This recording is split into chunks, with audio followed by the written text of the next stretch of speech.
rejoint, chose promise, chose due. Julien Maumont est avec nous. Ça va, Julien ? Salut Nico, salut tout le monde. Enfin, je te rencontre, depuis le temps que je rêve de te rencontrer. Depuis au moins une semaine. Voilà, exactement. Voilà, Julien, que vous retrouvez bien entendu sur SFR Sport, l'un des grands spécialistes de la tactique, j'allais dire de la première ligue. Je veux dire, tout ce qui est des croix, des carrés sur des écrans, des stats et tout. Exactement, un peu tout ça. Et alors, si t'es là ce soir, c'est parce qu'avec l'excellent Raphaël Cosmidis et le brillant Christophe Kuchli, vous avez réalisé ceci, les entraîneurs révolutionnaires du football, c'est aux éditions Solar. Voilà, une édition signée Les Cahiers du football également. Ça, c'est une belle idée de cadeau pour Noël. Entre autres, oui, bien sûr. Ouais. Moi j'ai réclamé, j'ai demandé à Nico qui me l'offre pour Noël. Voilà, je lui offrirai. C'est lui qu'il faudrait que tu demandes l'offre. Hein ? J'insiste. C'est vrai, tu J'en veux un sous plastique et tout. D'accord. Oui, il n'y en a jamais sur plastique. Tu vas dans les bacs là. Et l'after story de ce soir s'écrit en russe, alors voire en ukrainien, les entraîneurs révolutionnaires du foot donc. Et l'after story vous propose le match de référence de Lobanovski. Alors selon vous d'ailleurs, puisqu'on va parler de la finale de la Coupe des Coupes 1986 avec le Dynamo Kiev. Qui avait lieu où ? Alors justement, on y vient. Nous sommes le 2 mai 1986 à Gerland. Face au Dynamo de Valéry Lobanovski, l'Atlético de Luis Aragonés, celui qui avait terminé derrière le Barça en Liga la saison précédente. Lobanovski aligne son système fétiche, son 4-4 de losange. 5e minute, centre de Rats, Zavarov sourit. La rencontre vire à l'asphyxie. Pressing, marquage en zone, vitesse. Le Dynamo est une machine. Aragonés le confiera. Compte tenu du pressing adverse, je ne voyais pas comment nous en tirer. Et il ne s'en tirera pas. Les colchoneros sont faits comme des rats et Rats remet ça. 85e, son action termine dans les pieds de Blochin qui lobe Filleul. Oleg Blochin, la lumière du Dynamo. Celui qui avait remporté le Ballon d'Or en 1975. Cette année-là, il remportait déjà la C2 et il marquait déjà en finale. Blocha, le numéro 10 du 11 du Dynamo de Lobanovski, qui ne concevait son équipe que comme un tout, une inspiration collective. En cette année 1986, Lobanovski fera pourtant éclore encore un Ballon d'Or. Ivanovic Belanov, de son prénom Igor. Ceux que Giroud surnommera les ouvriers d'élite sont aussi de bons tireurs. 88e, Yevtushenko place et plante le 3e. Devinez qui est le passeur ? Aragonés en a des rats dans la tête. Plus aucune équipe ne remportera une finale de C2 sur un tel écart. Lobanovski vient une dernière fois d'exposer à l'Europe ce qu'il appelait le potentiel intellectuel et productif du socialisme. Non, Valéry n'était pas un idéologue, plus un philosophe, certainement un scientifique du foot. Un homme ouvert aux nouveautés, aux technologies, un adepte de la polyvalence sage, car il le savait mieux que quiconque, foot devait rimer avec tactique, surtout lorsqu'on œuvrait en Union soviétique. Voilà, l'after... Alors ça... C'est beau ou pas ? Je suis impressionné. C'est mieux écrit que le vôtre, je te le dis tout de suite. On devrait remplacer la partie, ouais. T'as fait des rimes et tout. Ah, il y a mais des attends, jeux de mots, des rimes. jamais des after stories. Avec Jérôme Perrin, on se creuse les mélanges, les mecs. Oh la vache. Il te pense en 5 minutes en plus, c'est une machine. Ouais, c'est vrai qu'on a fait ça vite. Alors, il fait partie, Lobanovski, donc des entraîneurs révolutionnaires du foot que vous avez présenté dans ce livre. Alors, il y a Rinus Michels, on y reviendra dans l'after également. Gustave Chebes, il y a également Cruyff, Guardiola, Arrigo Sacchi, Elenio Herrera. Et donc, ce Lobanovski, pourquoi lui, Julien ? C'est vrai qu'en plus, il ne répond pas forcément à la logique qu'on s'était fixée d'un entraîneur par décennie depuis les années 50. Et il est un peu à cheval sur 3 décennies finalement. Les années 70, incarné par Blochin, Ballon d'Or 75, les années 80 avec Belanov, Ballon d'Or 86, et les années 90 avec Shevchenko qui sera Ballon d'Or plus tard, mais qui l'a aussi formé. Et au final, c'est un peu un entraîneur qui fait le trait d'union de toutes les évolutions du foot auparavant. À la fois le catenaccio d'Herrera, parce que parfois il évoluait aussi en contre-attaque avec un bloc très regroupé, mais aussi le jeu un petit peu de football total. Il s'en revendiquait un petit peu en disant qu'il s'en inspirait dans le côté polyvalence notamment. Donc c'est un petit peu une symbiose de ce qui s'est fait avant. Et il est aussi à la fois très moderne en fait, Lobanovski, dans le sens où il voulait beaucoup d'intensité. Encore une fois, la polyvalence, c'est ce qu'on retrouve aujourd'hui avec des joueurs capables d'évoluer à plusieurs postes, notamment les milieux de terrain qui permutaient tout le temps. L'exploitation des espaces. Voilà vraiment la maîtrise des deux notions clés dans le foot, c'est le temps et l'espace, le temps qu'on laisse à l'adversaire et le temps qu'on met pour construire ses attaques. Et l'espace dans lequel on laisse l'adversaire attaquer, ou l'espace dans lequel nous on attaque. Ici, il a construit une équipe polymorphe, capable de jouer dans toutes les situations finalement. Quel souvenir t'as de Lobanovski, Daniel ? Cette finale, ouais, la première fois on le voit, effectivement, ce jeu-là, ouais.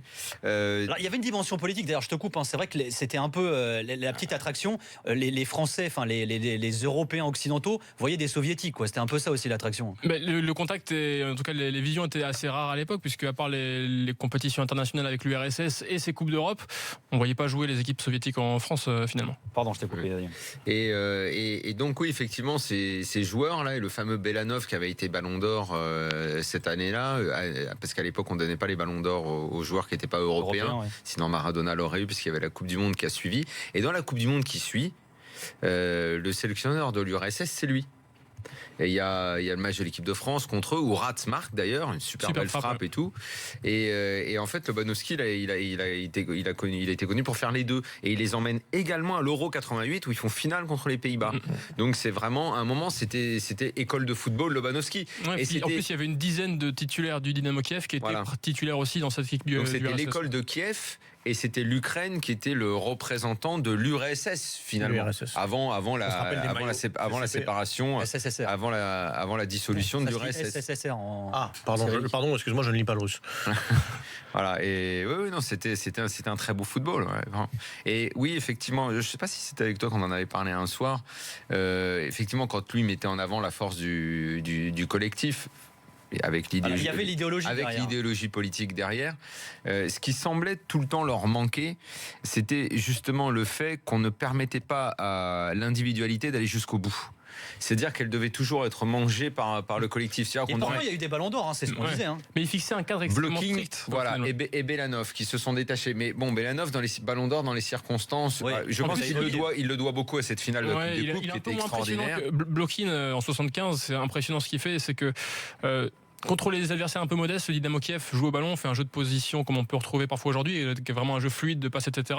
Mais par exemple contre le Bayern en Supercoupe en 75, c'est le Catenaccio d'Herrera, c'est une équipe dans ces 30 mètres qui résiste, et Blokin qui fait un exploit somptueux pour aller marquer le but du 1-0 à Munich, et c'est notamment sur ce coup d'éclat là, puisqu'on n'avait pas beaucoup d'autres occasions de le voir, qui remporte son ballon d'or. Shevchenko plus tard, lui aussi était impressionnant avec le Dynamo Kiev dans les années 90, quand ils vont en demi en 99. Mais là c'est déjà un autre football. Et Belanov moins comment dire, étouffé par l'idéologie où l'individualité n'a pas vraiment le droit de s'exprimer. Et c'était ça, c'est vrai que c'était un petit peu parce que quand il joue par exemple la finale de l'Euro 88, c'est également une super machine. En plus, c'est Rinus Michels, l'entraîneur, autre très grand entraîneur. Collectivement, c'était huilé. Mais t'avais Van Basten, Gullit. Tu as le leader charismatique qui permet à une équipe de gagner. Et eux, c'était leur collectif avec plein de bons joueurs qu'on peut citer, notamment, qui qui en plus il y en a quelques-uns qui sont un peu sortis, qui ont commencé à venir jouer en Europe. Donc Zavarov, quand il est allé à la Juve et ça s'est pas bien passé du tout.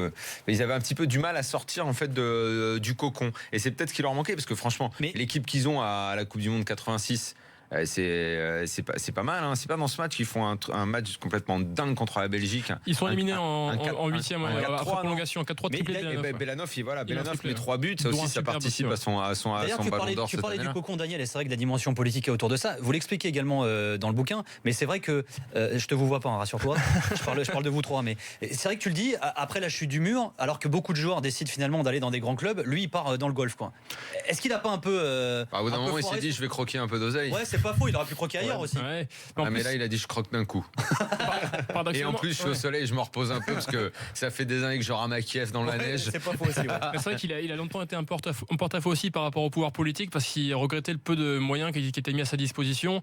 Le foot en URSS était professionnel que dans certains clubs, c'est-à-dire qu'il y avait encore le côté amateur. Bon, c'était un amateurisme marron évidemment. Et puis les clubs appartenaient à des ministères. En exactement, plus, donc il n'y avait pas d'indépendance financière, ce qui faisait qu'il y avait un blocage pour le développement de ces clubs. Et au bout d'un moment, j'imagine que ça a dû le fatiguer un petit peu, mais paradoxalement, il part au moment où le foot ukrainien pouvait avoir l'occasion de un petit peu de. Je ne sais pas si le pouvoir central en Russie en avait se méfiait un peu de lui, parce que mine de rien, il n'était pas complètement russe, quoi. Il était ukrainien, donc il y avait aussi c'est un peu cette différence. C'est marrant parce que moi les souvenirs que j'en ai, pas de ce coach particulièrement, mais du football de l'URSS à l'époque, et nous quand on était jeunes, donc entre 85 et 92, je vais dire, quand on affrontait des équipes de l'Est comme ça, et notamment des équipes de l'URSS dans des tournois internationaux, on avait tout le temps cette image-là de pas forcément d'individualité extraordinaire, mais de machines et de mecs à qui tu pouvais pas faire mal. Voilà, c'était eux qui étaient physiquement plus forts. Ouais, et on avait exactement cette image-là, quoi. Il insistait vraiment sur le côté l'équipe avant l'individu. Et Daniel, tu évoquais l'évolution dans les années 90. Lui, il regrettait un petit peu cette individualisation du foot, et il mettait en avant en contre-pied aux stars naissantes, aux Ronaldo, etc. C'est Shevchenko, Serebrov qui pour lui travaillait d'abord pour l'équipe. Et c'est pour ça que Shevchenko travaillait pour l'équipe, mais Shevchenko est devenu une star internationale. intéressant, c'est Mais que il avait la base, selon lui, pour justement plaire à n'importe qui parce qu'il travaillait pour l'équipe. Alors, finalement, l'école de Kiev a eu 3 ballons d'or. Je sais pas s'il y a eu une autre école qui a eu autant de ballons d'or. À part avec les Cruyff ou Beckenbauer qui d'une seule. le Sporting avec en un a seul fait, joueur, le finalement. Sporting en a fait 2. Enfin, après en Mais cumulé, il y en a différent, plus. Mais... Non, mais c'est intéressant. Je me suis jamais penché sur cette question, mais les écoles de foot Ouais, qui ont donné en nombre de joueurs différents, tu veux dire? en nombre de joueurs différents. Kiev, ils ont fait donc Blokhin, Belanov et Shevchenko. Ouais. Ah ouais, c'est. Faudrait voir des mecs qui sortent du club en plus. qui sortent d'une école. D'une école de. Si, peut-être le Bayern a bien. Enfin, je sais pas si le Bayern a. Julien, donné, moi, est-ce qu'on peut dire que Shevchenko, qui est devenu entraîneur, est finalement un successeur de Lobanovski? J'ai pas vu suffisamment de matchs du Dynamo, mais la patte. Enfin, de l'Ukraine, pardon, avec Shevchenko, mais la patte de Lobanovski, elle est évidente sur tous ses successeurs.